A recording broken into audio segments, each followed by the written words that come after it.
I'll be talking with Steve.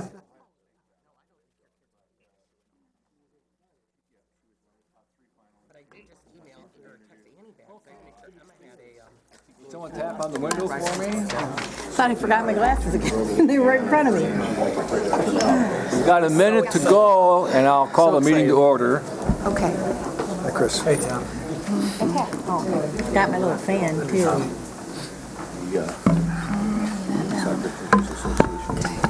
As soon as it turns 6 o'clock on my phone here.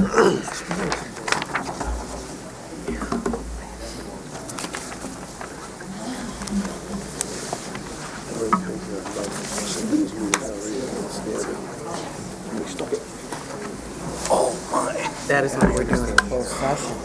Yeah. Longest minute. Oh, I forgot about that. We got 10 seconds. This is 5:59 here. It's not turning into 6. With a lot less responsibility. I would too. All right, it's 6. Ladies and gentlemen, calling this meeting to order, Grand Traverse County Ways and Means Committee, Wednesday, December 16th, 2015. Please stand and help me say the Pledge of Allegiance. I pledge allegiance to the flag of the United States of America and to the republic for which it stands, one nation, under God, indivisible, with liberty and justice for all. Okay.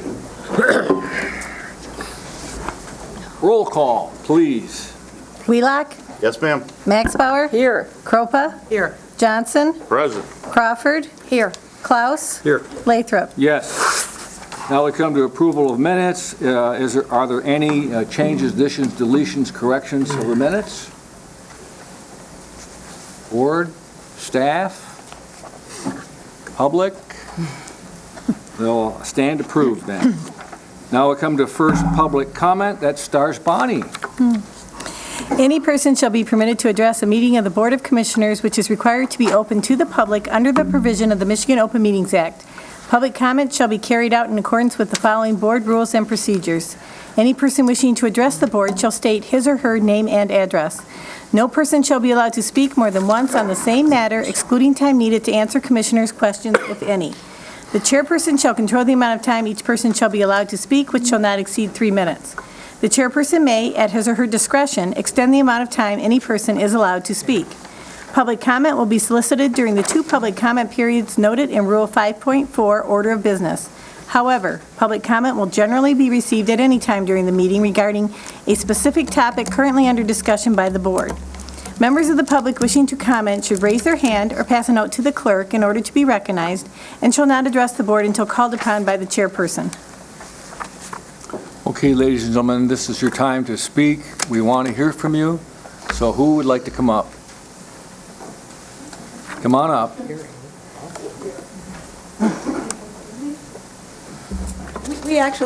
I'm Dawn Rogers from the Friend of the Court, and this is Esther Cooper, who's the office manager at the Friend of the Court for the 13th Circuit.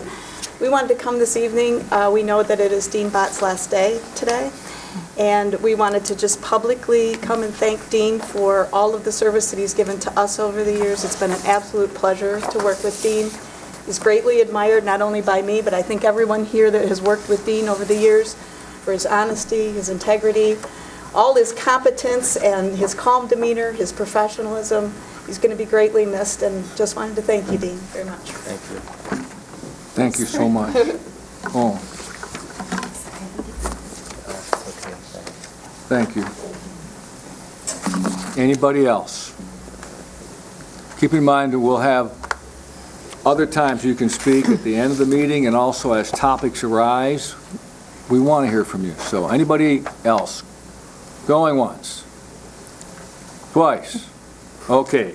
We'll bring it back to approval of the agenda. Are there some changes? Yes. Mr. Chairman, I would like to add 2 items to the agenda. Under new business, I would like to add the circuit court contract. You have a copy of that on your desk, and I know our administrator is prepared to discuss that. And under closed session, we will have a closed session, Whitney versus Grand Traverse County. We do not anticipate that there will be an outcome after that closed session. Okay, is there a second to that? Support. Okay, any discussion? All those in favor say aye. Aye. Opposed? Okay. Now we come to the consent calendar, and again, it stars Bonnie. The purpose of the consent calendar is to expedite business by grouping non-controversial items together to be dealt with by one commission motion without discussion. Any member of the commission, staff, or the public may ask that any item on the consent calendar be removed and placed elsewhere on the agenda for full discussion. Such requests will be automatically respected. If any item is not removed from the consent calendar, the action noted, receive and file, or approval is approved by a single committee action adopting the consent calendar. A, receive and file, none. B, approval. Number 1, ImageSoft on-base software maintenance support renewal. Number 2, APS electronic ticketing software maintenance support renewal. Number 3, health innovation grant. Number 4, publicly funded health insurance contribution act, Public Act 152. Number 5, county lockdown policy. Number 6, third-party administrator for housing grant. Number 7, 800 megahertz radio project change order request. Number 8, Martin Luther King Jr. Day closing, January 18th, 2016. Number 9, request for support for 2% tribal grant funding. Okay, having heard that, is there anybody who would like any items removed from the consent calendar? Yes, sir. Number 7. Number 7. All right, let me circle that. Anybody else? Mr. Chairman, I'd move to approve the consent calendar with the exception of item B7. Is there a second? Support? Okay, any discussion? All those in favor say aye. Aye. Opposed? Okay, motion carries. The next thing we go to is special order of business. No, No? action on the consent Oh, action calendar. on the consent That would calendar. be- Yes, you're right. Commissioner Klaus. No. No. What's next? No, he's right. No, Action on the that goes consent to the calendar items is removed. removing things, and then Special. items removed will be right after I'm way ahead special of orders. myself. Okay, so I am right. It is special order. It is. Take it back, you guys.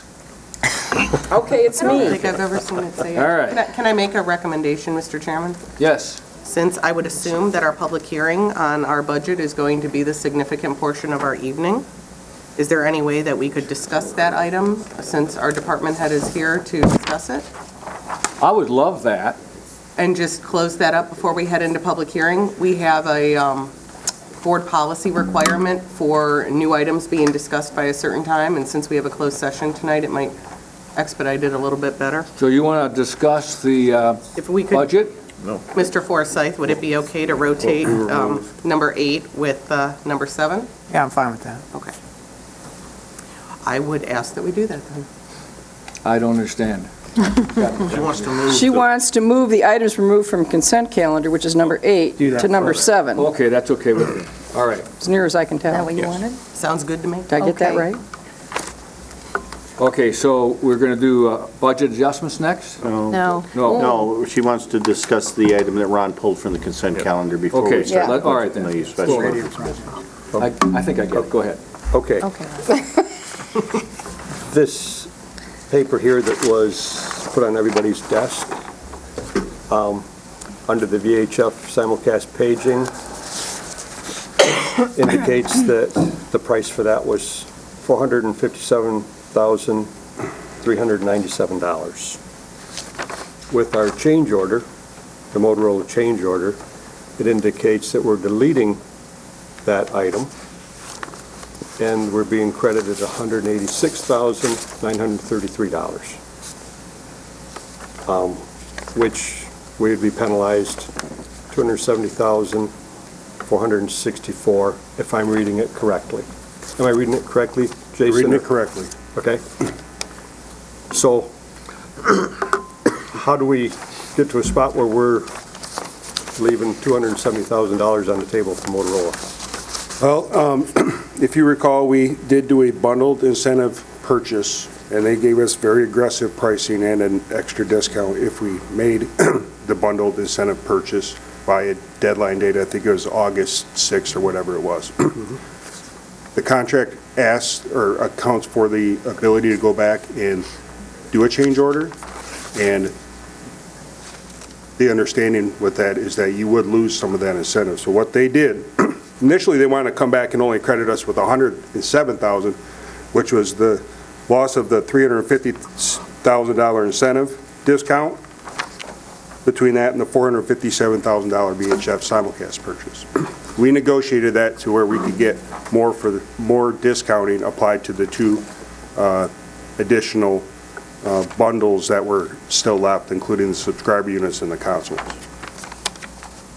We lost a good deal of our incentive.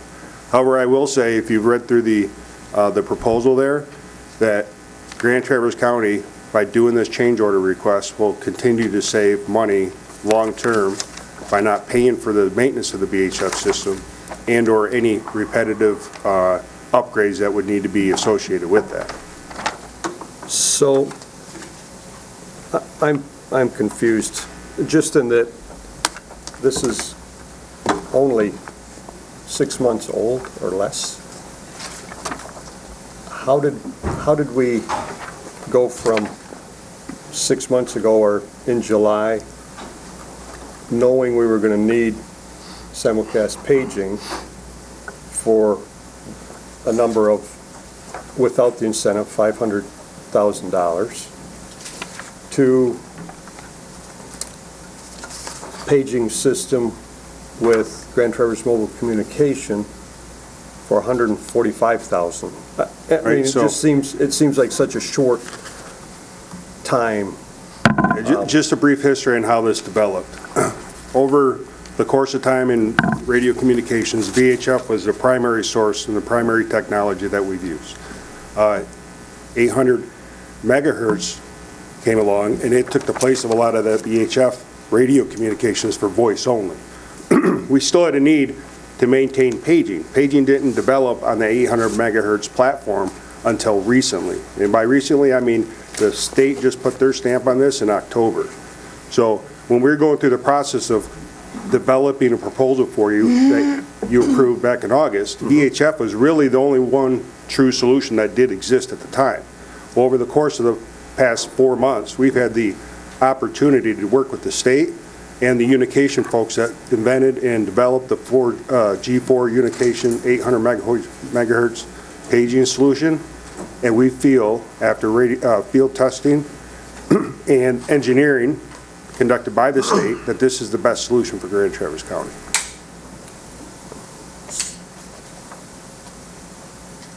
So would it have been best for us to not even have included the simulcast paging with this contract back 4 months ago or so? I mean, I think that was our best option at the time. All the 800 stuff was unknown, and I know it was a short period of time, but nobody had approved it, put their stamp on it, field tested it to the point where they were satisfied that it would be a solution to go forward with. The percentage looks way off, you know, to me.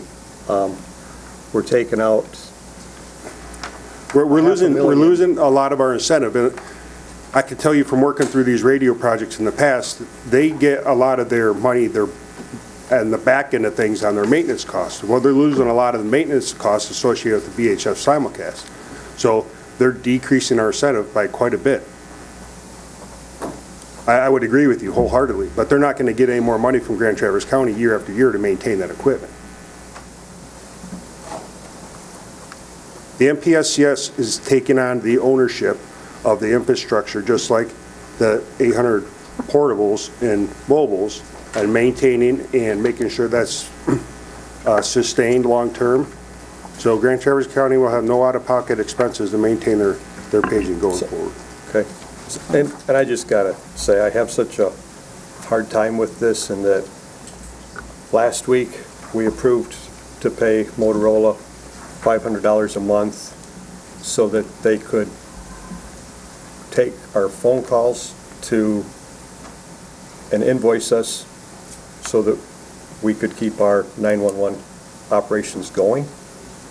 And now again this week we have, looks like to me that we're taking a $270,000 bath.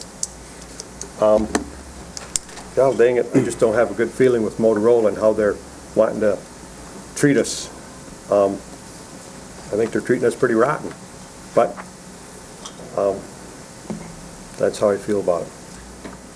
I think from a public safety perspective, collectively, I think they're treating us rather well. They've done a number of things on not only this proposal as far as the customer loyalty discounts, but they have went above and beyond on some of the purchases or some of the add-ons, so to speak, that we're getting as part of this project. So I'm satisfied with it. The 911 board is satisfied with it, and we're comfortable with it. And I certainly believe that this 800 megahertz paging solution is going to be the way that public safety is going to communicate going forward. Dr. Johnson and then Commissioner Wheeler. Can you go back to them and say, hey, look, we took a $270,000 back, can you give us some more radios or something like that? Have you explored that option? Well, excuse me, the proposal in front of you, we get the $186,933, I think it is. What we've asked for is to take that credit that we get from Motorola, $145,000 in the new megahertz, 800 megahertz paging, the paging setup fee, which accounts for all the configuration at the console level, as well as the infrastructure. The $1,500 per page group also accounts for the infrastructure associated with any extra loading on the system. There's a $4,600 savings between the credit and the purchase of the new pagers. So you didn't see if you could get more equipment? Well, we are We getting did get more equipment. We are getting, we're getting the pagers. If we go back to when we talked about this in June and July, we talked about the need for paging equipment. Yep. And VHS was the only thing available that was proven and certified at that time. And I think if I understand this correctly, what we're getting with this change, we're abandoning, if you will, our VHF paging system, but in exchange, we're getting an 800 megahertz paging system, including the upgrades to the consoles and paging equipment in its place. Yeah, and it still costs us the 400 and something thousand, Yeah. roughly. But we also get it under warranty for 5 years, so therefore we save the cost of the maintenance on the VHF paging system. So when you wash it all out, we end up ahead by $4,600. We're not taking a dive on any money on this. Again, remember, this is the surcharge-funded radio project. It doesn't affect our general fund dollars or any of our stuff. And what our 911 board looks at how each of those dollars that we have been entrusted with in a surcharge can be spent the best. And that the decision was the VHF, the paging was not the way to go. And the reason why it's changed is it literally changed in October since we've signed it. So when you couple that along with the fact that the MPSCS deleted subscriber fees after a one-time charge, we end up ahead still with the surcharge dollars, which is reflected in the general fund budget for central dispatch, which you'll see, which went down a significant amount. We were able to outfit every person in the county with not only an 800 portable, but with a pager as well, along with the corresponding equipment in central dispatch. And I've been impressed dealing with Motorola. I've gotten to know them and liked what we've been discussing with them. And I truly think that, by upgrading to this equipment now, which honestly, we're way behind the curve in the state of Michigan anyways, the MPSCS is taking over, and we're kind of running behind everybody, like, hey, it's our turn now. But now that we can not have the simulcast paging, which was a concern with the technology there, now we kind of go forward. I was pretty happy when I saw a negative number on this at the 911 board, but when all is said and done, we get our credit, we get brand new equipment, and we have maintenance-free warranty for 5 years on this product. So I was happy to vote yes at that board, and I will be at this board as well. And you should also note, it's not just the 5 years that we're saving the money. We're saving it year after year after that because we don't have to make a reinvestment in any upgrades to the VHF system. So the $457,000 is a complete deployment of VHF technology. Well, eventually, that needs to be refreshed or replaced. So you have another potential $457,000 out there that isn't going to happen. You won't have to go through that. And normally you have to go through the continued $30,000 to $35,000 annual maintenance costs associated with keeping that up to snuff. So I think if you crunch the numbers hard, we're going to be saving quite a few dollars long-term. And that's, for me, is just what missing, the big part of that. Because, yeah, you look at the 270,000 and you're going, all right, what's going on? But yeah, if We get in the long run, 186,000 credit and no maintenance fees, so we end up ahead by $4,600 or whatever it is. Another thing too to remember is making this significant investment in this equipment now sets us up so that hopefully if the citizens are happy with this surcharge and how it went, in 6 years when it's reapproved, those dollars start going towards operational expenses, payroll and things for central dispatch. It also allows us to continually use those funds, because again, they're only earmarked by law for specific things. Those funds can be used for capital investment in new equipment. And then you'll see a zero allocation to the central dispatch department out of our general fund. We'll be starting fresh with this equipment, and that's kind of the hope with this. So getting this equipment now while we're eligible for the credit and the maintenance, or the warranty, it just seems to make the most sense, rather than, 2 blocks behind technology like we've always seemed to be. So we've been farther than 2 blocks. we're about a mile and a half, maybe 2. I'll get off Motorola. Part of this is also approving the contract for Grand Traverse Mobile Communication. Is that correct in this? That is their local distributor. Right, for right. the But Unication that's pager. part of this, Yes, this sir. whole, It does, these aren't cheap pagers, right? No. They're expensive. Yeah. They did offer the state of Michigan a 50% discount. We were able to contact Director Stoddard with the MPSCS to get their memorandum of understanding with them, in which we were able to take other counties' discount pricing. It was limited to 25, but if other counties weren't going to take advantage, we thought we could.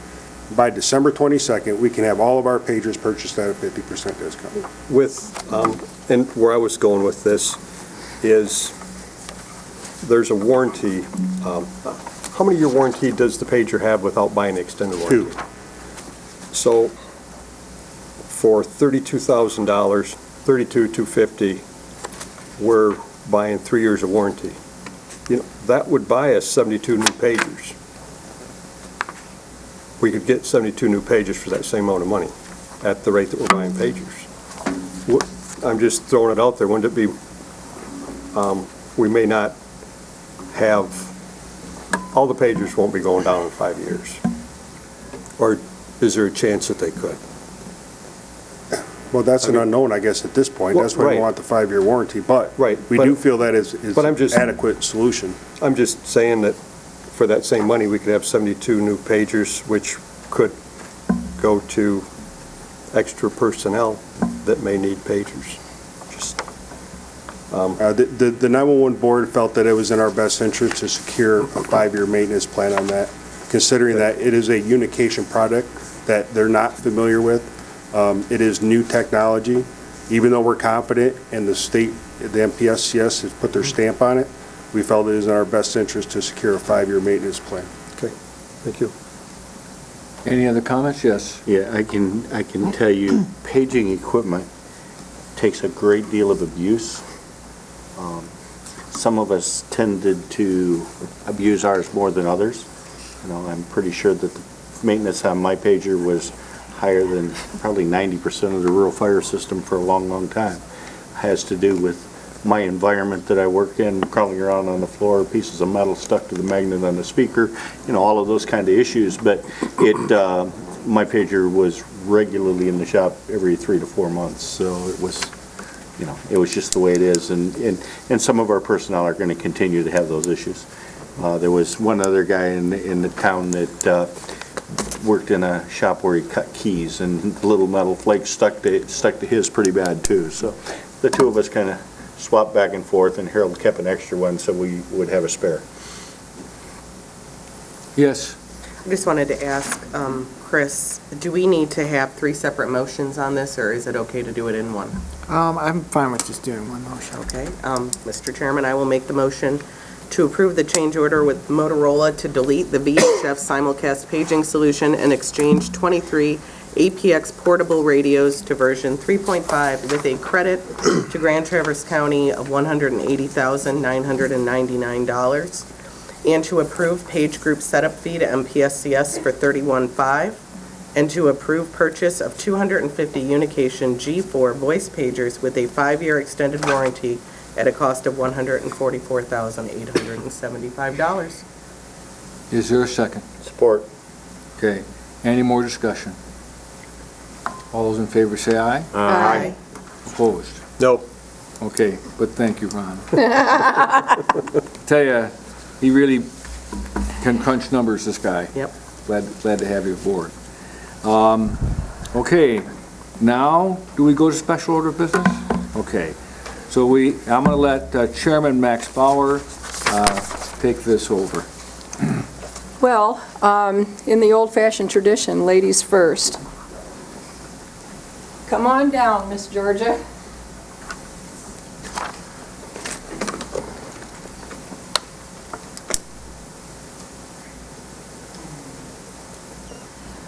I did not do very well at Commission on Aging. I basically broke into tears. But I'm going to do better tonight. As everybody knows, Georgia has been Commission on Aging Director, well, not for an entire 27 years. She was hired as an office manager. They told me I was director when... But she was hired as an office manager. She found out after she accepted the job. And she came to us from Henry Ford Hospital. She has a degree in medical technology.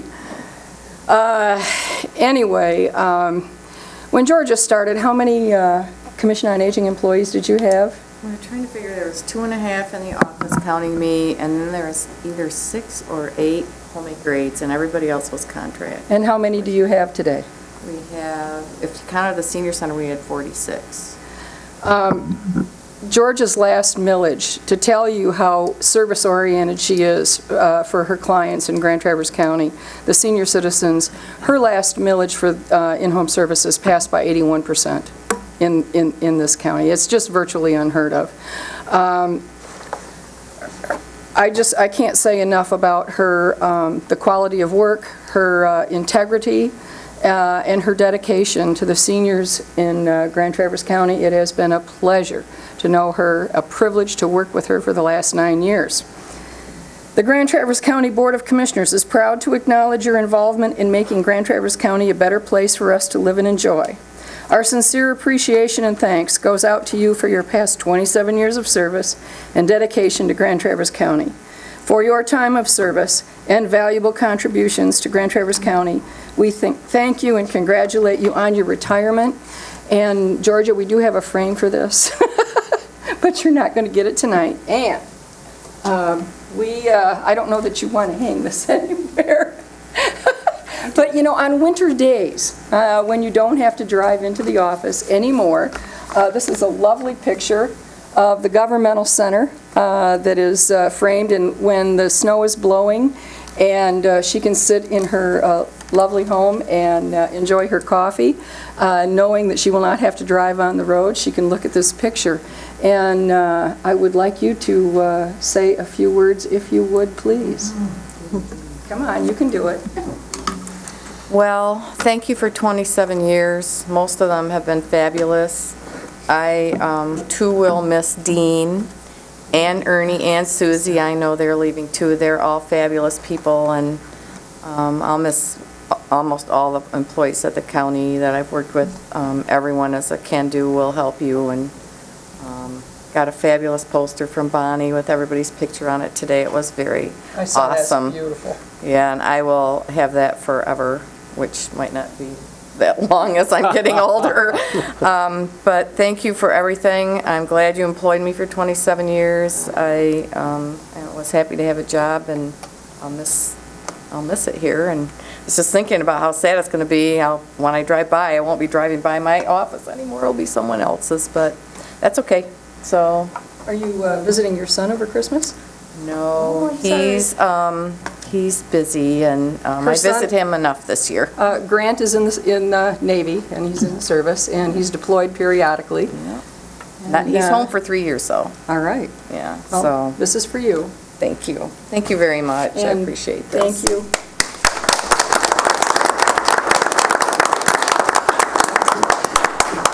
I know you don't like this, but come on down. You can do this too. It has been my pleasure, again, a privilege to work with Dean Bott, Finance Director, for the last 9 years. I know he's going to miss me. I told him that this afternoon when I was bopping in and out of his office. I am going to read this. It is a certificate of appreciation. Dean, we're going to have a frame for you as well. The Grand Traverse County Board of Commissioners is proud to acknowledge your involvement in making Grand Traverse County a better place for us to live and enjoy. For your leadership and dedication to the Grand Traverse County for over 25 years, especially as County Finance Director, we thank you. You have truly been an asset to the organization and to your community, and I can only echo what every other employee has said. Dean, I swear, you can drive by, especially during audit season. I say audit season. And, late at night, the lights are on in his office on the 3rd floor. You can always see his lights on. I have never known anyone with such a fine work ethic, such dedication to his fellow employees and to the organization as a whole. I am happy to say that Dean has offered me his home telephone number. So, yes, you did. Yeah, but he changed I wrote it down. And Not his number anymore. as we have opportunities for citizen panels in the future, I know the county administrator has already asked him if he would come back and help us as we do some planning in the future. Dean has volunteered to do that. And so if you want to say a few words, then we're going to applaud you. I will be brief. It has been my privilege, pleasure, and honor to be a county employee for over 25 and a half years. I truly mean that. I have worked with all of you, and I have enjoyed that. I will continue to have, contact with most of you. I'm not going far, but it has not hit me yet. But I do want to say that it has been my pleasure to have been a county employee and to have worked with all of you. I see Frank, the Dams. I'm not going to mention any more names. Frank and I used to play basketball together, but that number was incorrect, by the way. It's not, but Gave me a phony number. thank you all.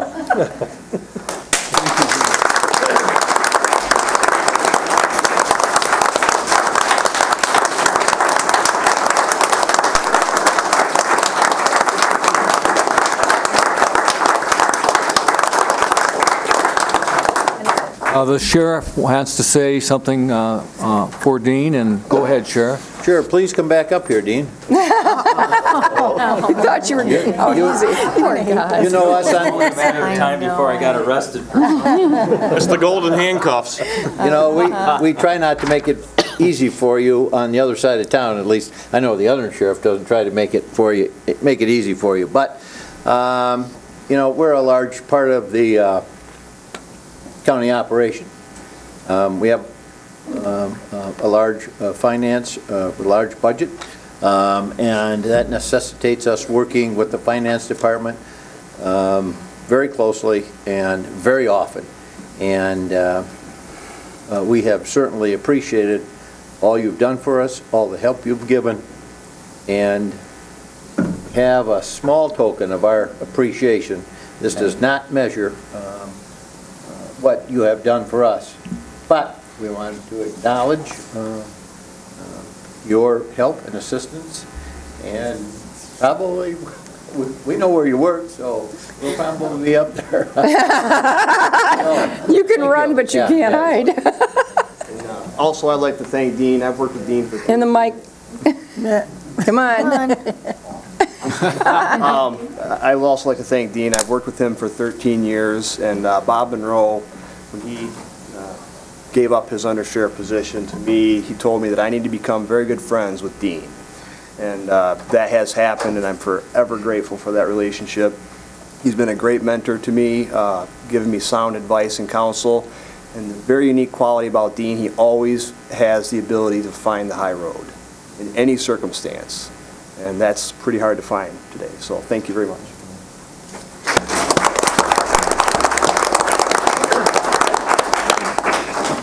Okay. Okay, I think now we're dealing with, we had items removed from the consent calendar. Now we're going to public hearing on the 2016 budget. Am I right? Okay, let's do that. Who's taking that up? You have to open the public hearing. Oh, okay. I will open the public hearing. I guess we have, that means on the 2016 budget. So do we have public comment on that? We probably have to have our presentation. Pardon? Should we have our presentation first so that Oh, okay. everyone can learn something? Easier. Who's going to do the presentation for the budget? I always thought you had to have the public hearing first. I thought you did too. Did that, and then you had the budget. It would be appropriate Went to way two to this do week it. that didn't do that. Yeah, you should open. To the public did. and have discussion, and then you have the budget. So I was right, right? Yeah. Okay. If there is no public discussion, you can close the Then you hearing. close the and then public you can hearing. still- Okay. Yeah, but you have somebody coming. I don't think you can come. Good evening. My name is Tom Bensley. I'm the Grand Traverse County Sheriff, and I would like to address the board, make a couple of comments. Tonight, you most probably will approve the 2016 general fund budget. I would like to reiterate my comments made last week at our displeasure of the process used to establish the budget. You are well aware that the process to reach a balanced budget did not sit well with many elected officials and department heads. Draconian measures such as an 8.5% budget reduction and hiring freezes without careful consideration only serve to build barriers. What works in one department may not fit in another. A letter you received yesterday from my office indicates that our office at times can be very busy.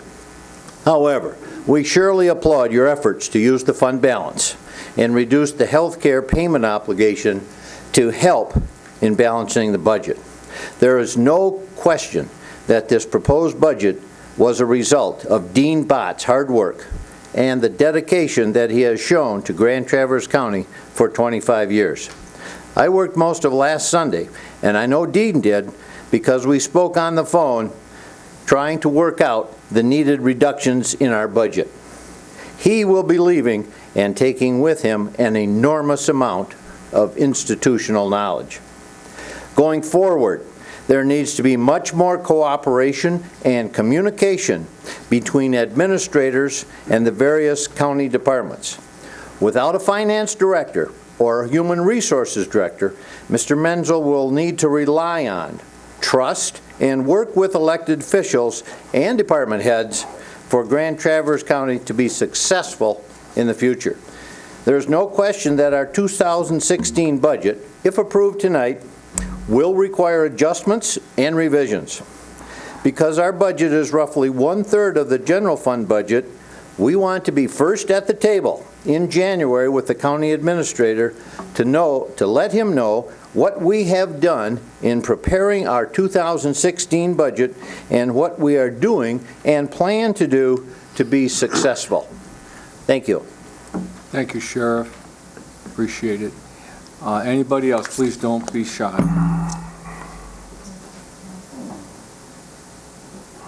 Going once, twice. Okay. Now we bring it back to the board, and I guess now there's a presentation of the budget. All right, Mr. Chairman? So you have closed the public hearing? Oh, all right. I officially closed the Okay. public hearing, and now we'll bring it back to the board. And and I guess someone will present the budget. Dr. Lathrop, before Mr. Menzel does his presentation, so that we do this the proper Robert Rules way, I will make a motion to approve the 2016 general appropriations budget as presented by the county administrator and the finance director for immediate approval. Is there a second? Support. Okay, any discussion?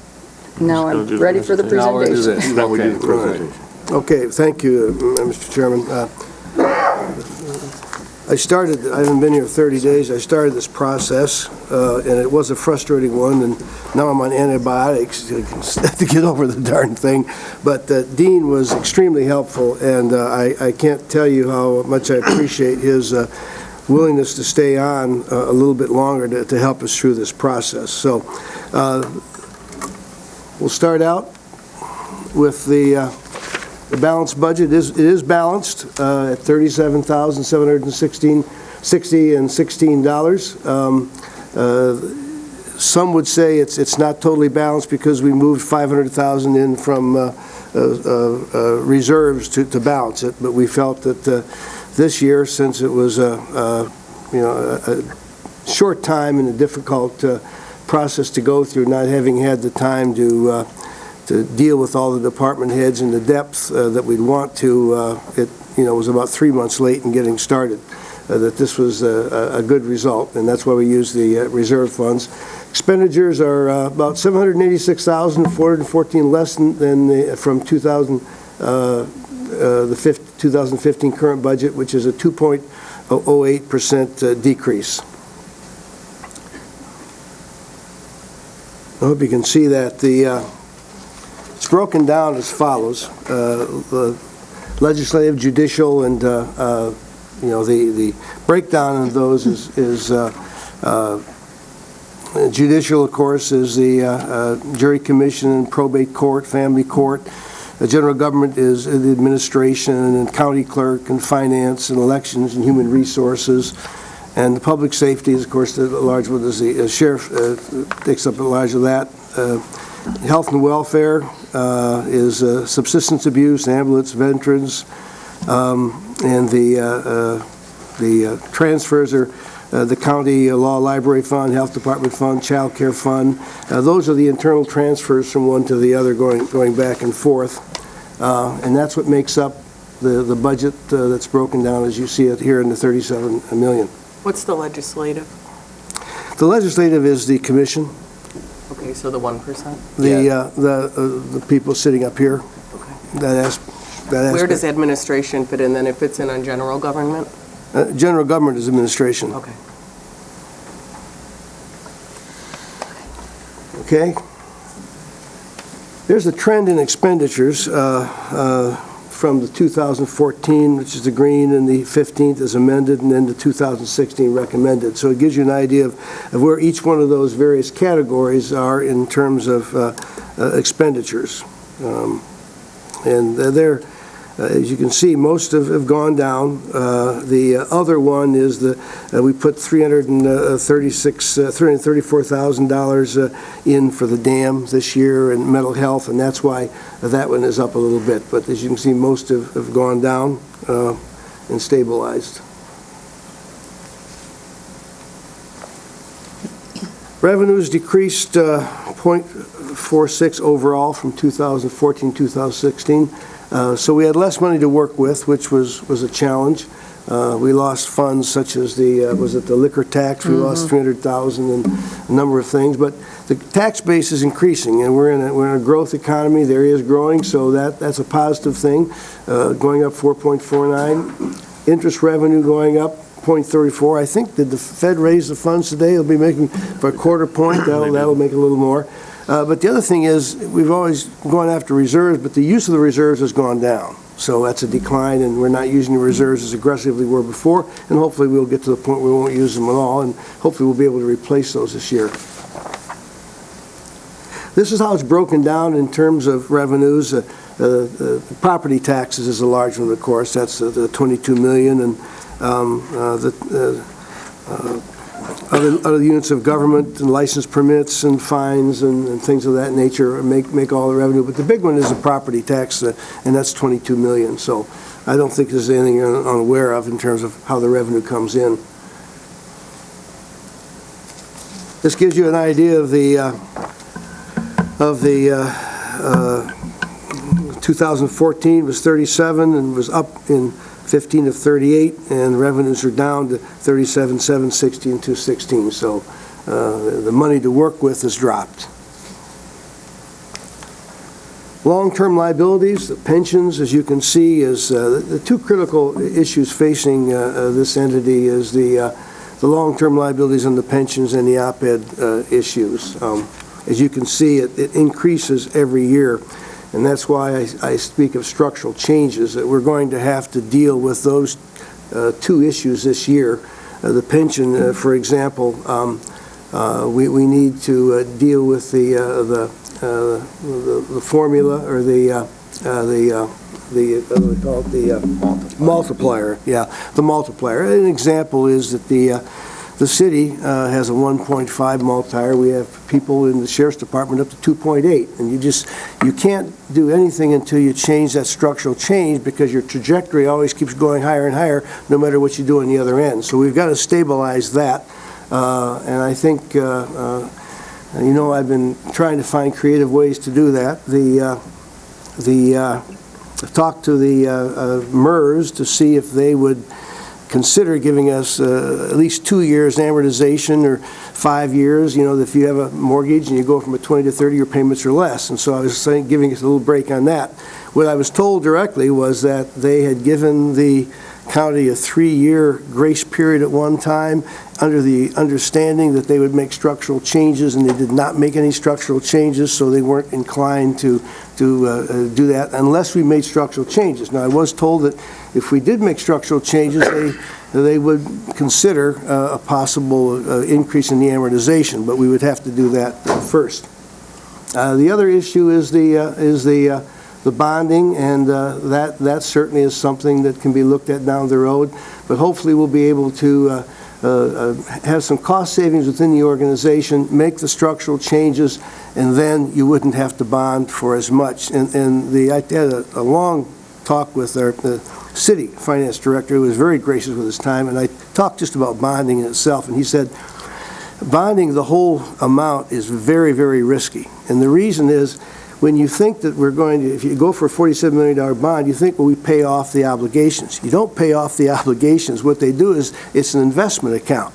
And if you had done that in 2009 and went into the worst recession we had since the Great Depression, that $47 million would have been $32.5. But you still owed $47 million, and the paybacks on your bonds would be on $32.5, and you'd miss $15 million to have to make that up on top of having the debt on top of it. So you have to be very careful how you do that, so you don't get yourself into further problems down the road.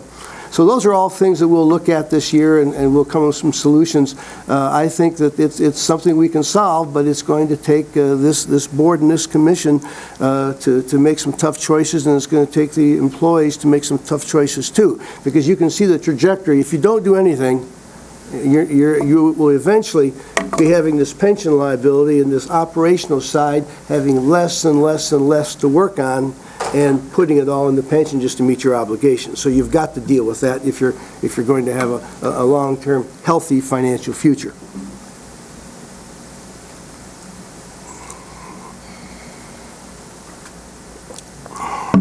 Long-term liabilities, that's the OPEB. That's another thing we're going to be dealing with in 2017. We have to start dealing with the OPEB, because we are required to put that on our books. The pension was this year, and next year's that. That's about $690,000 a year. We got an early start this year and put, $250,000 in, I think, just to get a head start on it, and then we'll be having to fund that to that amount going forward. So those are the two things that, and people will say, well, why didn't they see that in the future, or in the past? And I said, well, when people were on this board, they were looking at a balance sheet that didn't have the pension liabilities on it or the OPEB liabilities on it. So they made decisions based on that. This board is now looking at pension liabilities and next year OPEB liabilities, which changes everything. And so you have to think very differently and do things differently if you're going to get out of this. And so that's one of the big issues to deal with. Some of the structural changes I thought I'd share with you. The health care insurance moved to an HMO. We will move everybody eventually to the HMO as we go through the contractual negotiations. Currently, we've paid 6% co-pays the city, I give the cities because they're close by as an example, have paid 20% for years. We didn't think, Dean and I, that you could just put 20% on right away. We needed to phase that in over time to get up to a normal 20%, and so 10% and then maybe 15% and then maybe 20 to get up to what the competitive market is. We had an agreement today signed with Judge Rogers and Powers, who I found quite delightful to work with, very reasonable and well thought out, and we had great discussions, and they did two things. They agreed to go to the 10%, and they also agreed to end the defined benefit program and go through a defined contribution for all new employees hired after January 1 of 2016. And that's a major, major shift. So I thank them for being so willing to work and listen to reason, and we had very good constructive dialogues. We did have a hourly exempt salary and wage freeze. We eliminated one department, and we are relocating 2 of those staff members to the equalization department. Construction code department is being eliminated. It's going to be going under the planning and development area, and elimination of animal control. We're still working on the specifics of that, but part of that will fall on the sheriff's department, but they won't be doing the specifics, but they also will be getting the revenue from that, which I believe is around $100,000 in licensing fees, and we're still working out the specifics on that. Additional components being reviewed. Soil erosion, we will be moving that to another department, and we're working out the mechanics of that.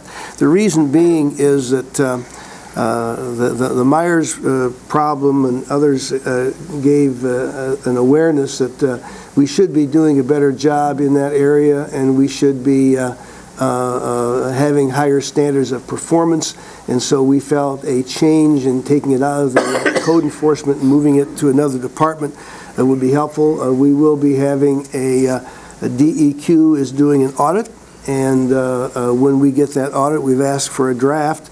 We will look at their recommendations, and if we can implement those recommendations to improve the service delivery of that program, we will do that. I'm going to look at the clerk and register of deeds, possibly combining those 2 offices and seeing if we can have some cost savings next year for that, and we'll be looking at that in next year as well. Organizational redesign. Next year, we plan on going out and looking at every department in depth, building on maybe Mr. Bensley's statements, but we're going to be doing it in terms of efficiencies and effectiveness and how we could help them become more effective in their operations. Once that's done, and we were going to go through all the departments, and I will have either a person on staff who can do that, or I will bring in someone outside to help us in that, because in those kind of situations, you need someone who has a clear set of eyes, who isn't part of it, because it's just human nature. I always think people are most effective their first 6 to 9 months because they see things others don't see, but when you've been doing it for a long time, you need that outside help. Now, once that's done, and we have a clear understanding of the mechanics and whatever changes can be made, then we'll start budget hearings very, very early, but we'll do it off a basis of understanding that we didn't have before, and then move forward on that basis. And then we will also be continuing to work with these union negotiations on the health care and the other issues that need to be addressed. So that's kind of where we'll be moving forward in terms of focusing next year. And I thought I would just say one thing that keeps, I think, a good focus on it, that change is inevitable, but growth is an optional feature. The only thing I said I'll guarantee each and every one in this room tonight is that nothing ever stays the same. So you can either be on top of it, moving forward, planning, or you can sit there stagnant and be reactive, and that's not a good way to work. So we're going to be proactive, we're going to plan, we're going to move forward, and we're going to look at doing things in a more effective and efficient way, and we'll build on the things that are currently being done in a very effective and efficient way. So that's my report tonight. Thank you. Okay. And Dean, did you have anything you want to add on that? No. Thank you, Dean. Now we're going to bring it back to the board. We should have some ample discussion on this. Go ahead. I had a couple questions on equalization. I just wanted to make a comment for the record, how disappointed I am in our soil erosion department. The Meyer disaster happened last year. The County Board of Commissioners has not known that the DEQ has been investigating and auditing this department. And I think it's a really sad thing to learn the day that we're passing the budget. And I am thrilled to see on this list that reevaluations of how that department is managed is on the structural changes, because I think this makes it pretty clear. My questions are on the equalization change.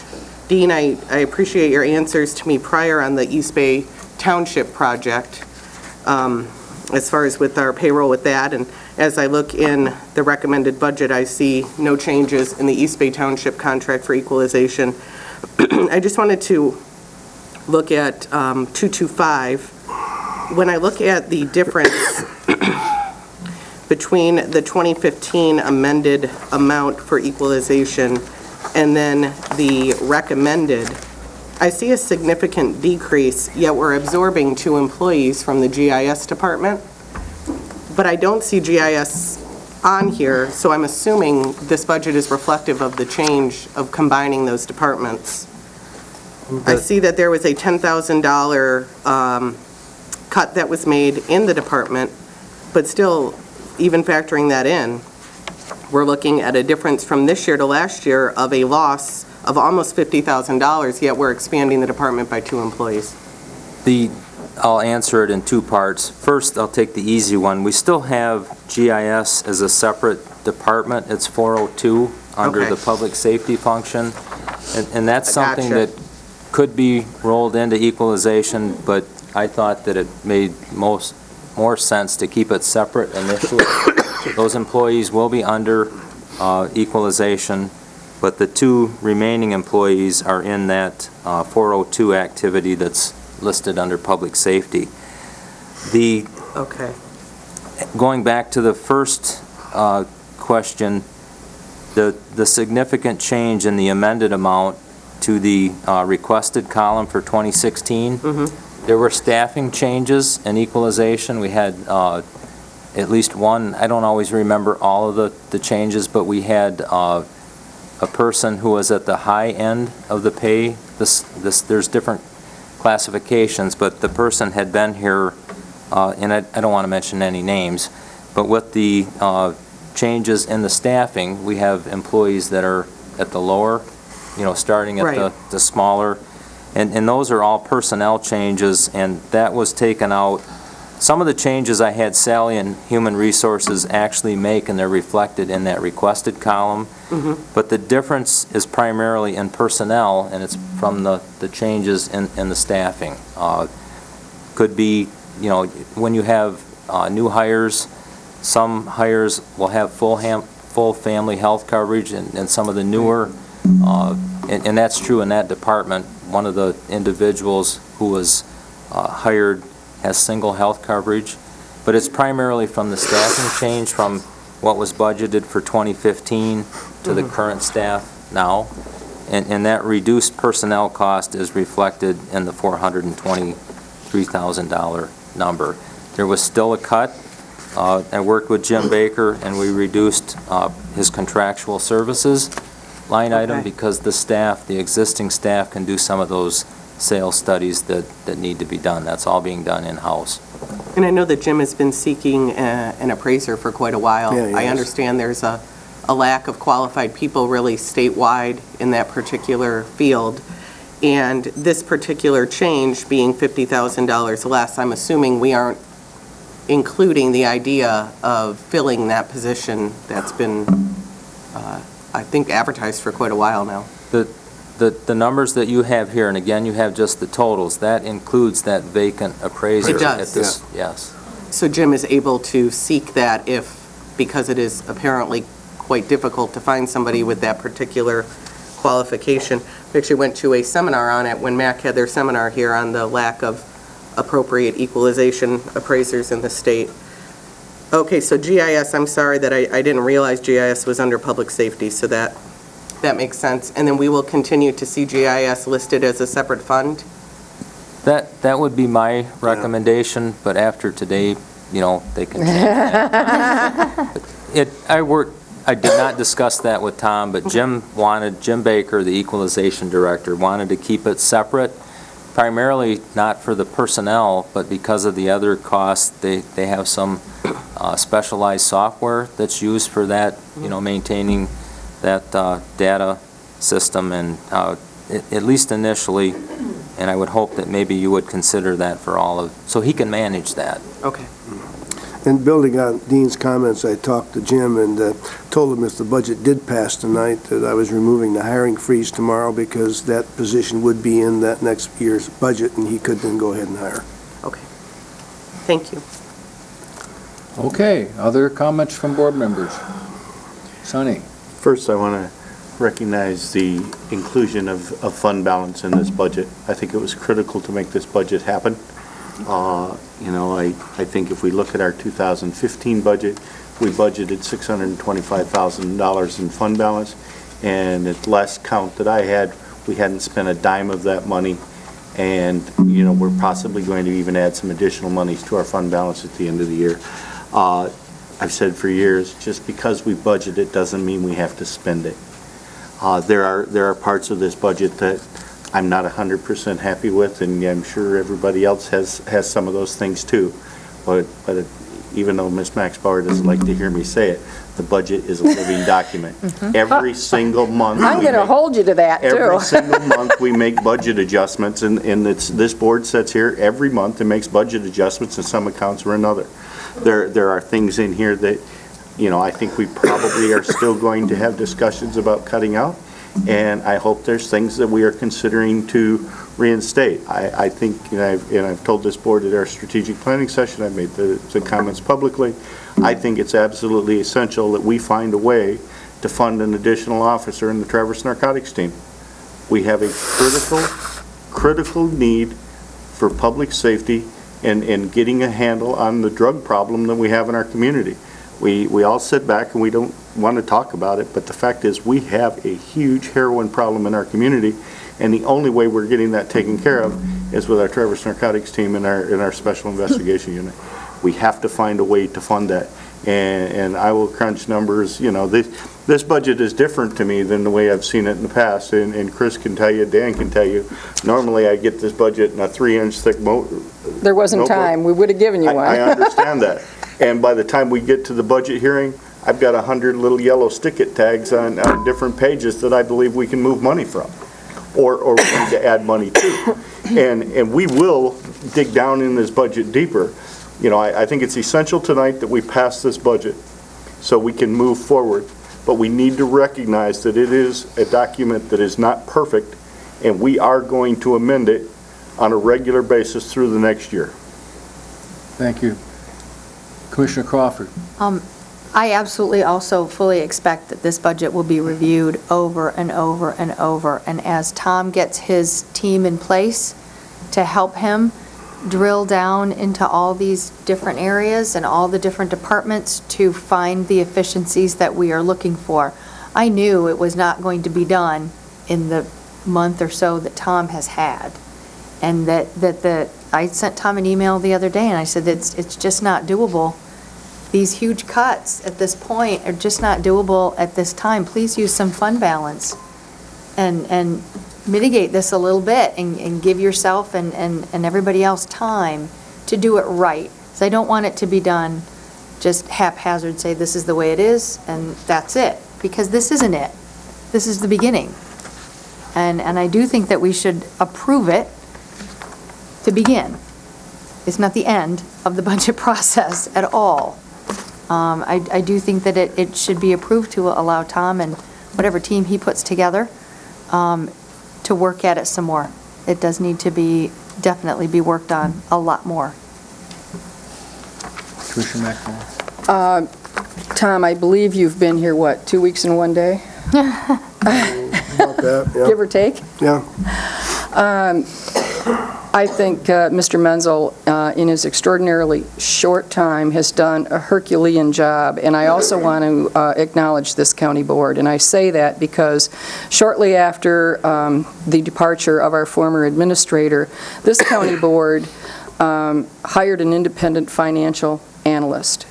And they did so with the goal of reducing our unfunded pension and our unfunded OPEBs. And Mr. Peacock, in his recommendations, and I know that really the most visible is the reduction in what we are paying where we can limit it in OPEBs. Mr. Peacock, in his very limited time here, reduced our future unfunded OPEB liability by $2 million. He has recommended structural changes in meetings with, I know, Mr. Menzel, with Paula Segala, with our labor attorney.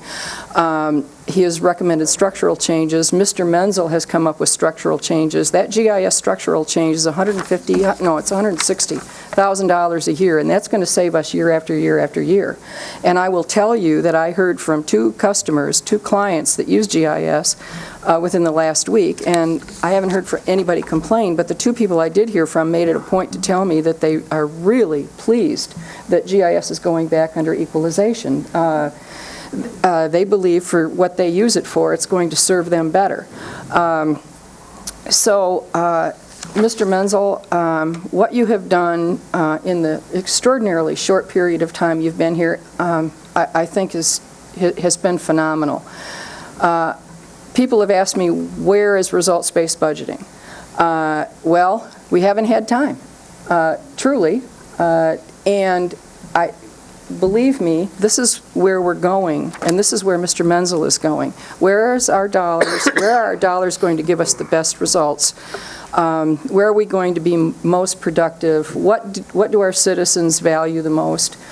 It's where we're going. And he has I know he's in the background, and one of the reasons I know he's going through some of these exercises and exploring on how to do things better is because I've been up in the administration office recently. I have to tell you what he's got going behind the scenes, and I know he hasn't had time to talk to everybody about what is going on because he's been so engulfed in this budget. I'm pretty sure I don't know everything that he's doing. But, Tom, I want to express my sincere gratitude, and Dean, thank you. I know this was not an easy budget for you, and I want to thank the department heads who have stepped up and understand that this is necessary at this time. This isn't not what we are going to have probably 6 months from now. This board does value public safety, but we had to start somewhere, and we had to do it quickly. And there will be adjustments, but I am in support of this budget, and I hope the entire board supports this budget. Doctor? Yeah, I mean, I think probably the whole board, we really don't like across-the-board cuts, because really when that boils down to really not leadership, really that's just not changing the culture or how we got into this mess. So, I'm sorry that we had to do that at this point, but I'm confident that moving into 2016, that this is going to be looked at in depth throughout the whole year, that we will find some savings to help out. We've got to change the way we do business in the county. Everybody knows that. I think everybody else was as shocked as me when we saw that 3.5 million figure. I was thinking about $1.5 million, and when I first saw that, I was really surprised at how high that was. So unfortunately, we have to do what we have to do at this time to get a balanced budget. And again, it's going to be Tom digging in there, getting with the department heads. But I encourage everybody to come forward with your ideas. I mean, the people at the ground floor know how to find some efficiencies, and I know Tom will listen. The board will listen. If you have some wonderful ideas on how to save money, on how to do things more efficient, by all means bring that, because, just because we sit up here, I'll be the first one to tell you I don't have probably even a quarter of the answers that we need, and these aren't easy votes. I mean, you spend a lot of time trying to figure out how can you do this without affecting people's lives. When you affect no pay raises, that affects people's lives. You know, when you have to increase the amount that people pay for health care, that affects their lives, you know. It's small differences, but they add up. And I know the county has been under fire for years now, and everyone has felt that. But I really think if you help us, that we can get on the right footing and get this budget issue resolved for the future. I mean, we're looking for sustainability. We're not looking to do, you know, budget or across-the-board cuts every year. That's, you know, if you want to do that, then I think most of us just say, well, we'd resign instead of just doing that every year. You know I would. It's not what we're here for. We did sign on for this tough role, and it is tough. You know, nobody up here, again, wants to make these tough decisions. So, one question I do have on the veterans, was that included their proposal of increasing a staff member, or was that just based off their last year's budget? It was last year. This would not include that request for staffing. And I know that you're looking at a special voted millage. Yeah. Yeah, I didn't know if you want me to. Yeah, I mean, just like the narcotics officers, I mean, we've got a big problem in this country with taking care of our veterans. Michigan ranks, I think, near either dead last or pretty close to last on leaving benefits on the table for veterans. You know, the suicide rate for veterans is astronomical. So our Veterans Affairs Office is the connecting joint, if you will, to where the veterans can go to get help. And the Michigan Veterans Affairs agencies, they're stepping up. You may have heard all their advertising. So they're stepping up their campaign. Another unfunded thing, if you will, because now they are getting a lot more veterans that are coming in for assistance. I mean, I think right now they're at 28 days from the time you call to get an appointment. And that's, to me, that's not acceptable. No. You know, so I think next year in January, I may be asking for some way to fix that. So the feds are still 16 to 18 months, you know. Well, and that's why the VSOs in the office here actually help reduce that, because they develop what's called fully developed claims. So when they submit that information to the VA office, they don't have as long a waiting time. So if all the information is correct, they can get in the system quicker, which gets them help that they need. So, you know, that's, of course, being a veteran, that's my soapbox. But and next year, though, we'll hopefully bring something in January to actually, it'll help the general fund and that. Did you want to talk about the village discussion? Or If you want to. I can touch upon it. Go ahead. Dr. Johnson contacted me about the Veterans Department and talked to me about the potential for a veterans millage. And he and I, and this will be a surprise to the rest of you, I'm happy to say, he and I discussed what would be the best way to move forward. And we discussed perhaps 1/10 of a mill, patterned after the senior center millage. 1/10 of a mill for the taxpayers of Grand Traverse County, it would raise approximately $450,000. And I think it's important to note that what veterans benefits bring into this area, as far as not only the fact that these are benefits that these veterans have earned and they're not collecting, but these are veterans, this money is, comes into our community and helps support our community and helps support our veterans. I know I contacted Mr. Lurchin probably about 2 years ago about a veteran who was living in Grand Traverse County with no heat in the wintertime. You know, no phone. He still had electricity. He was able to pay his rent, and he was living on ramen noodles. And this was a decorated Vietnam veteran who had benefits and didn't know it.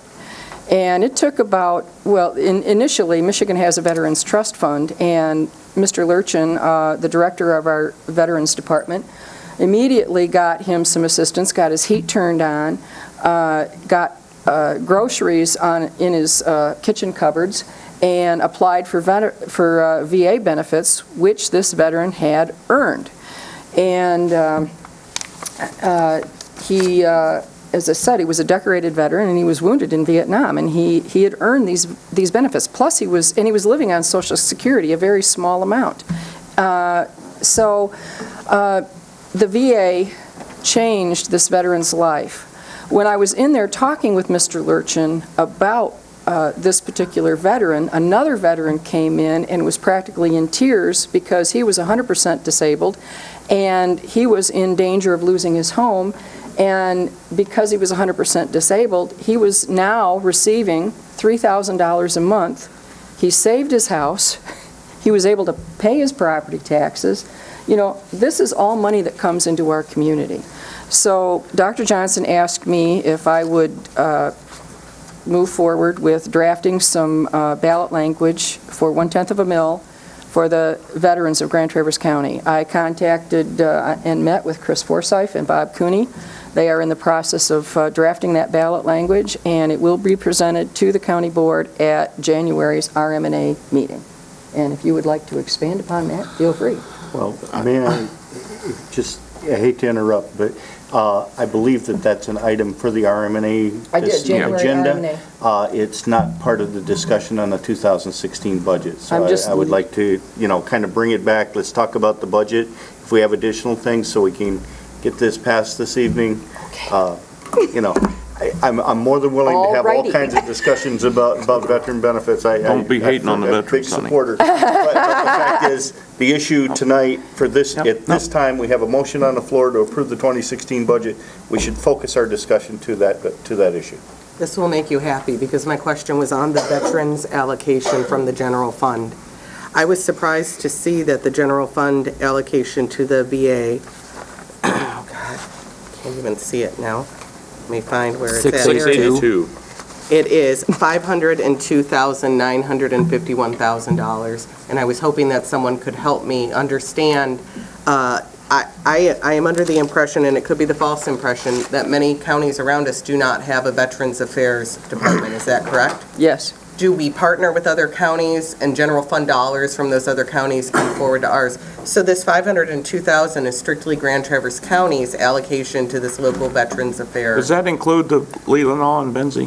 On the revenue side of the budget, there is a contribution from both Leelanau and Benzie County. I think it's about 75 to 80,000 total, and we are providing within that 502 or 509, well, 503,000 as recommended services to veterans in those two counties as well. So your office here is really doing a lot of work, but they are working with Benzie and Leelanau County, and those two counties are paying based on, a formula that the Veterans Committee has worked up. But yes, that there's a revenue that supports that from the other two counties, with the balance being county general fund money. Does Grand Traverse County take on an extra burden because we are the county that houses the VA? Yes. Well, I would say absolutely yes, because you have an office here, and that was one of the reasons why I think Chuck and the Veterans Committee looked at those two counties to say, we're servicing your veterans. They're veterans that live in those counties, and that's phenomenal that those two counties agreed to provide funding to support the work that we're doing here in your office up on the frame. And Benzie does have an office. I'm not sure about Leelanau County, but they do have an office. These counties could go for a millage as well to help support. They could. That was one question of mine is, that's a fairly substantial departmental allocation, over $500,000, and that's with cuts. And Commissioner Johnson hit on, I believe our staff goes to those offices. They're not there on a 5-day-a-week basis, but there is coverage in those two counties. I'm not sure how much. I think it's two half days a week. It just could be looked into as far as intergovernmental cooperation, where the burden's being carried and how, and looking at those sort of efficiencies could eventually end up creating a more efficient VA clinic anyways, and see how we can partner with those around, because as these wars drag on, we welcome more and more veterans back to our communities each and every year. So they need help, and we need to look at that. My other question was Brownfield. While I have Dean to to pick his brain. I think pretty much every brownfield meeting, I probably send you an email in it because something pops in my head. There's such a complicated funding process for brownfield, and as much as I try to absorb all of it, there always seems to be a question. The county general fund allocation to the brownfield administration shows $189,206. I understand that brownfield funds pay for the salary of our brownfield director, and I also checked with you versus benefits on that, and I believe we cleared that up. So I'm wondering about the $189,206. That's a good question. These are totals for the department. That particular department does have revenue. The revenue total equals the expenditure total. 160,000 of that is from the brownfield funds that are generated. And the balance is a transfer from the county forfeiture fund. Yes. Because of the work that's related, brownfield work that's related to some of the properties that are dealing with. So that is fully funded by two sources. The 160,000 is from the brownfield, Okay. which is tax captured revenue from those projects. And with the balance, I think it's 160 from the brownfield, with the balance 29,206 from the tax foreclosure fund. Okay. I'm sorry that I didn't see that on revenue funds, and I still don't think that I do. You would not have that detail. When we prepare Okay. the binder, you'll have the revenue detail, which would Okay. show that.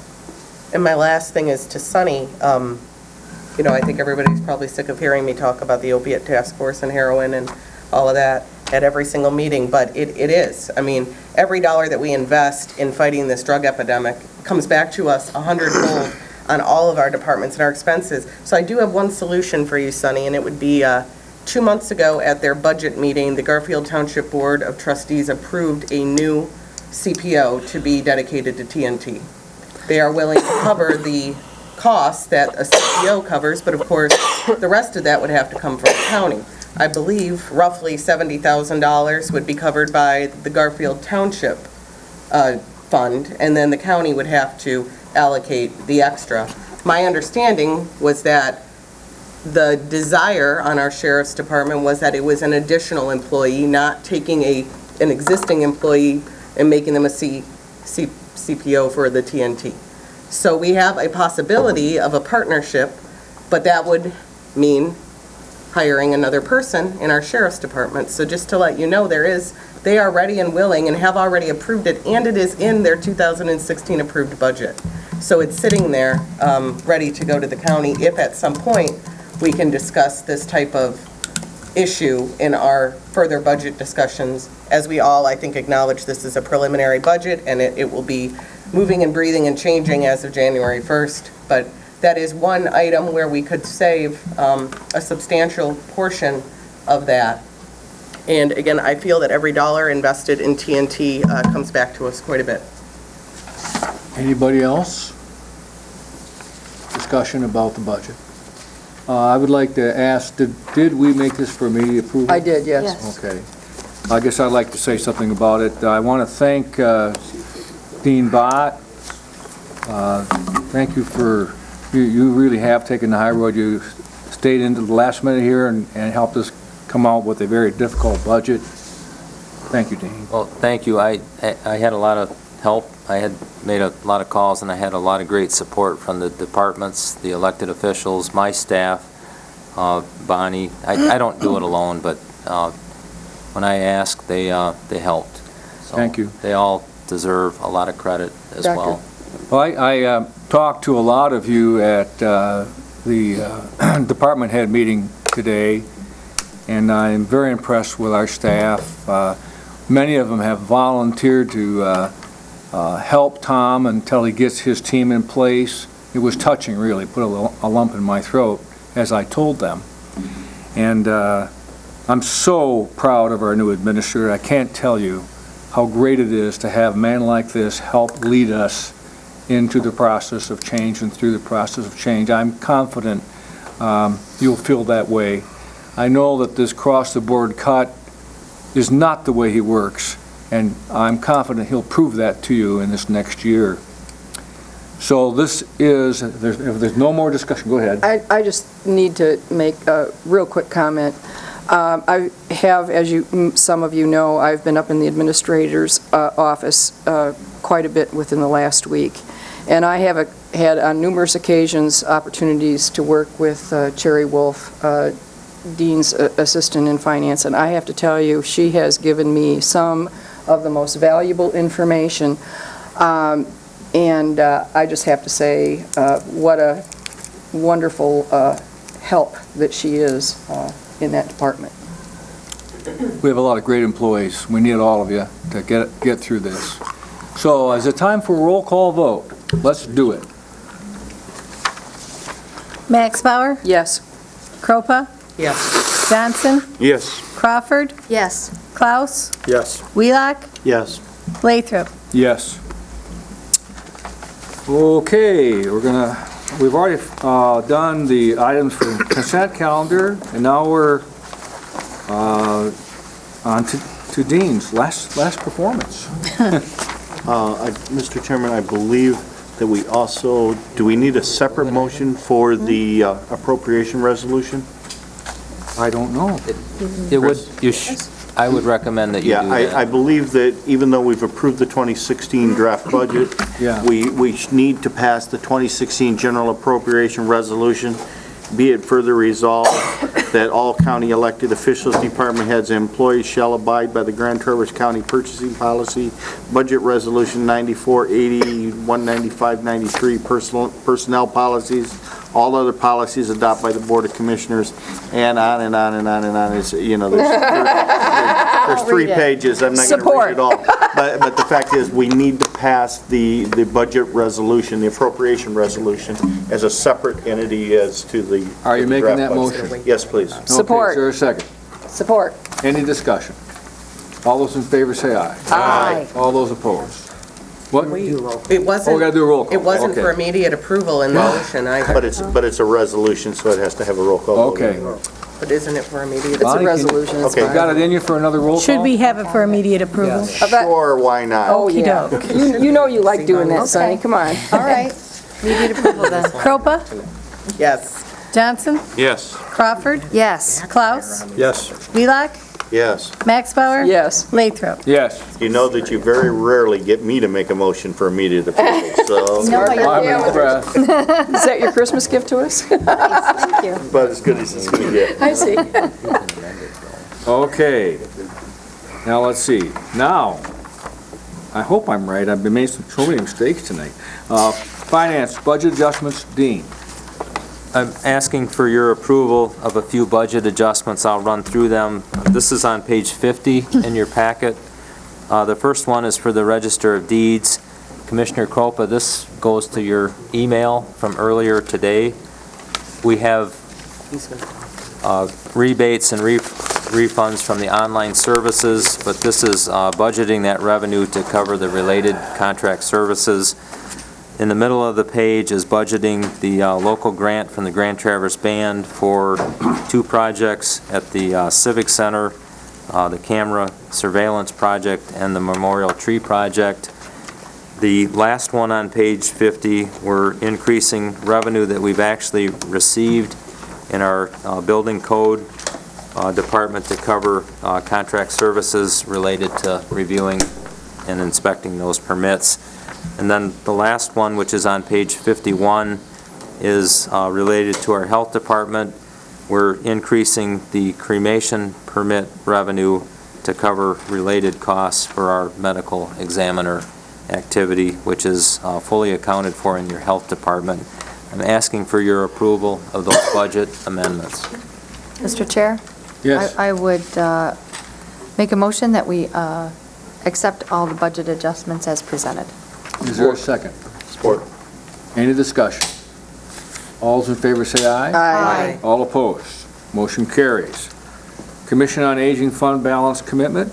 The last item, and I always admit when I drop the ball on something, but this was something that I should have taken care of earlier in the year, and Georgia, I apologize, she had to remind me that I needed to do this, but this was action that was taken by the Commission on Aging Board and it actually came to the Public Health and Safety Committee. What I'm asking you to do, the Commission on Aging Board wants to set aside $100,000 of their fund balance in the in-home services fund for technology upgrades. The new accounting standards require that decision or that set-aside comes from the top legislative body, and that is this group. So I'm requesting the county board to approve the set-aside of $100,000 of fund balance in the in-home services fund for technology upgrades. I would move for approval. Is there a second? Support. Any discussion? Yes. And this, I mean, the millage and all that has, Yeah, this is fully funded within their, but I mean, setting it aside does not violate anything or no, and it's primarily, it's to have that authority at the top legislative, level within the county, but then we also, it gives us the authority to separately account for it and report for it in the audited financial statements. Any more discussion? All those in favor say aye. Aye. Opposed? Motion carries. Now we go to new business, which has to do with our judges. Is that going to be you, Christine, or is that going to be you, Tom?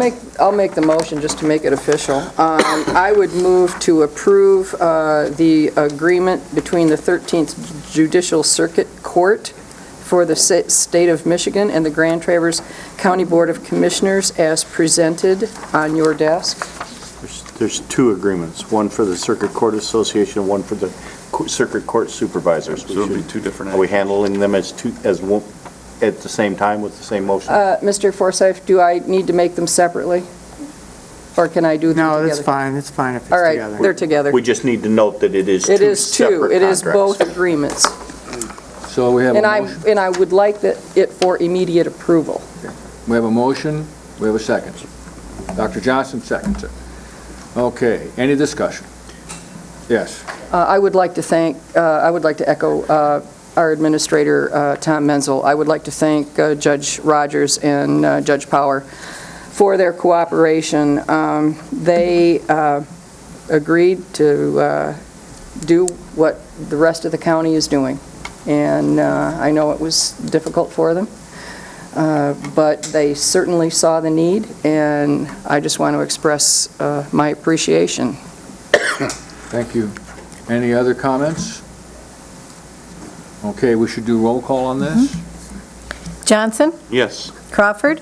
Yes. Klaus? Yes. Wheelock? Yes, ma'am. Max Bauer? Yes. Kropa? Yes. Lathrop? Yes. Okay, I think that does it for new business.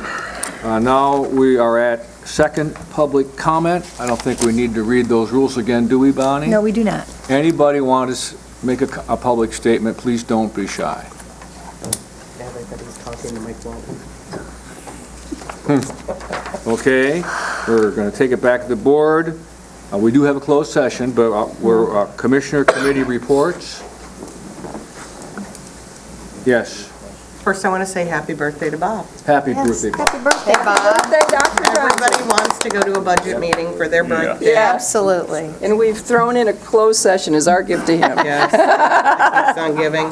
So much I just fun. wanted to say our 911 board met, and we were very pleased with the 800 megahertz pager system, so I just wanted to thank this board for supporting that.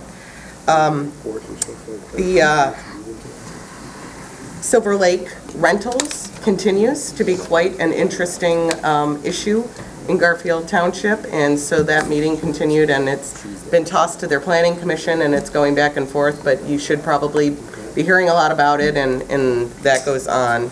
And it's difficult to look for a solution to that one.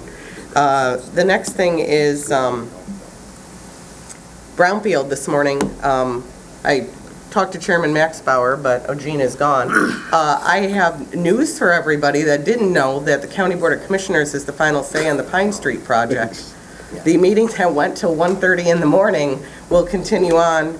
The Pine Street project, Phase 2 and 3 of it, is a Brownfield-funded project. The Brownfield plan needs to be approved by both the Brownfield Board and the County Board of Commissioners sometime in the spring in order to meet the deadline for things there. So if you haven't been following it as closely as I have, you may want to look into that. The next thing would be, one of our developers was at Brownfield this morning. Many of you remember our joint meeting with the Park Place that we had about the Park Place Brownfield plan, and of course it just kind of quieted down and they did a lot of changes. Well, I found out why. It includes a 9-story building. So that will be coming before the Brownfield Board probably in February or March. Many of you remember one of the phases of that project was the law firm located directly next door to the Dome, Running Wise, Ford and Phillips. That would be the home of a 9-story market rate, and we all know what that means in the city, market rate apartment complex. Other components of the project include the convention center that we all heard about. That convention center would be replacing the current Dome and pool building. It would be a elevated and partially underground parking structure attaching to the annex of the Park Place. That would be used solely for in-house parking to accommodate extra people from the convention center, and then of course hotel guests and that sort of thing, because they will be using the far corner of the parking lot to build a workforce housing building with built-in parking deck that also would be used for people living there. Many of us had hoped to see a parking resolution for our county employees that work at the Hall of Justice and the prosecutor's office there, and as of now, they couldn't say that they would still be putting that in the project. They need to do a lot of work. But essentially, what it sounds like is in order to have an under 9-story high workforce building, you need to have a 9-story high luxury building to compensate for it. And I did ask that question to the developer today, and he nodded, so I feel like maybe I'm absorbing this plan. So I just wanted to let everybody know if you could maybe firm up your C4 zoning knowledge on the city. And as you know, the City Planning Commission and City Commission did both pass Pine Street, but the first phase of that project is Pilt. The second 2 phases are Brownfield. So we will be seeing that at our Brownfield board probably in February or March, and then and almost simultaneously, mind you, we will be deciding on 9-story buildings on the opposite side of the city, and then that will come to the county board. I don't understand the scope of our decision-making. I'm just starting to learn this, but I wanted to let you know that that was a discussion at our Brownfield board today, and you may have read about it in the paper as Commissioner Richardson sits on the Brownfield board, and I think we all know his feelings on the Pine Street project, so that was interesting. And then we also learned about the extension of a Brownfield project in East Bay Plaza where the Tom's Grocery is. There used to be a 1-hour Martinizing, and you all know there's a giant plume there. Well, phase 1 was built, the new Domino's and Big B and all of that, and they're talking about phase 2 and some pretty substantial remediation to the plume there, and that was kind of a really interesting project to learn about, and that will be coming to our Brownfield board, and then of course to this board. So I kind of always want to give you guys a heads up so you know months ahead of time, watch what we're doing at Brownfield and have time to ask. Jean is a wealth of knowledge, always willing, to answer questions. So that was that. And then last night we got to go to the VIP soft opening for the IMAX Theater in Garfield, and it's a pretty neat project that they put together there, and they had movies going and all kinds of people were there, and it's going to be a great economic boom, I think, for the township. And the 2 cinemas are now officially closed, the one in the mall and the one at the Outlet Mall. The Outlet Mall construction starts January for Lucky's Market, which is kind of like a Whole Foods kind of thing. That'll be in the existing Carmike complex there. And then demolition of the Carmike Theater wing at the mall will begin after some approvals, and they will be from the ground up building the Dick's Sporting Goods, replacing that entire wing of the mall. So there's been a lot of interesting things at Garfield Planning if you have a chance. Okay, any other comments? Go ahead. I don't know whether Christine would like to comment on this, but we received an email from Meredith Faulkner, and I will read it. Hi, my husband and I were interested in a donation through our foundation for the playground project at the Civic Center. Can you please direct me to the correct channel? And they are donating for a playground equipment. They are donating $40,000. $1,500. Wow. Wow.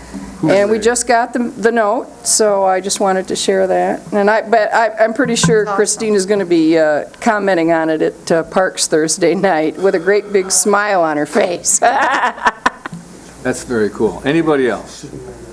I do have something. First of all, I'm thanking you for the resolution to name the new VA clinic after Colonel Dennis Craw, our Medal of Honor recipient, our local hometown hero.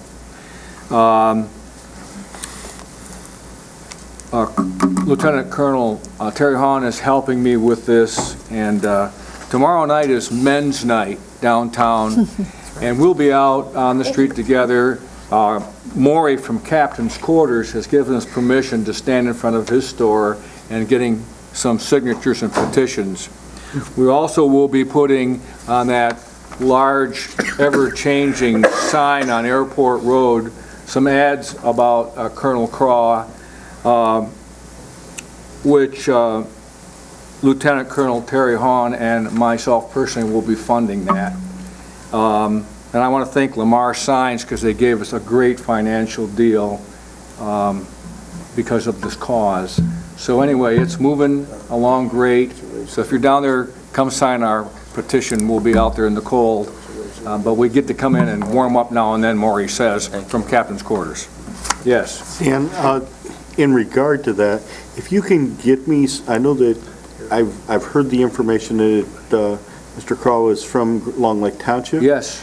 If you could get me something about address or location or anything, I've spoken with Long Lake Township to try to make some sort of a gesture, if you will, to identify that site if we could figure out, where it is. Very good idea. You know, where he was born. But I have no idea where it is, and thus far, I've heard that he was from Long Lake Township in Grand Traverse County. Yeah. But if we can lock that down a little bit better, if we can find something. Thank you. I will work with Long Lake Township to try to find a way to dedicate that site in some fashion, or at least be able to identify it at the Township Hall that this site was the home of a Medal of Honor winner from Grand Traverse County. Wow, gives me the chills. Thank you. Can't find a spot, pick one. Well, but the problem is we need to actually be able to identify the spot. Well, Lieutenant Colonel Terry Hahn has, I think, found his living son. And we're also planning in April, we think we're going to do this, we're going to bring the movie called Beyond Glory. It's starring the guy, who was the bad guy in, there was a great actor. He was the bad guy, I think it's Stephen Kane, or anyway, he was the bad guy in Avatar. Never saw the film. Yeah. And then he plays 7 different Medal of Honor recipients. He changes character, and I guess it's a very moving thing. We're going to have that, bring it to this town, and we're hoping to have a living Medal of Honor recipient speak. So we've got some great plans to honor this fallen hero, our own native son. So thank you so much. Last week I was provided with a list, and maybe some of you may have heard it on the radio. In the 3.5 years of World War II, from December 1941 to 1945, a list of all of the equipment that we, the people of the United States, manufactured. How many aircraft carriers, how many destroyers, how many escort vehicles, how many fighter jets, how many passenger planes. It's an amazing list of people. And we all talk about productivity and the productivity of today's workforce.